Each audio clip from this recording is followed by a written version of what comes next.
দেশের পরিস্থিতি নিয়ে আগামীকাল সোমবার 10 ফেব্রুয়ারি প্রধান উপদেষ্টা ডক্টর মোহাম্মদ ইউনূসের সঙ্গে বৈঠকে বসবে বিএনপি। সন্ধ্যা ৬টায় বিএনপির প্রতিনিধি দল যমুনায় যাবে। এ বিষয়ে জানতে চাইলে ৯ ফেব্রুয়ারি বিএনপির মিডিয়া সেলের সদস্য খায়রুল কবির খান বলেন, সোমবার সন্ধ্যা ৬টায় প্রধান উপদেষ্টার সঙ্গে বৈঠক হবে।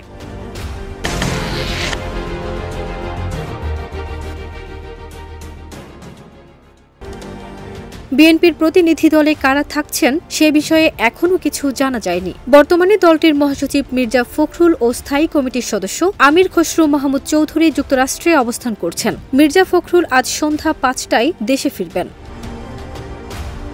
এর আগে গত শুক্রবার দলটির স্থায়ী কমিটির বৈঠকে ধানমন্ডি ৩২ নম্বর সহ সারা দেশে ভাঙচুর, সংস্কার কমিশনের রিপোর্ট ও সমসাময়িক রাজনীতি নিয়ে আলোচনা হয়। ওই বৈঠকে প্রধান উপদেষ্টার সঙ্গে বৈঠকের সিদ্ধান্ত নেওয়া হয়।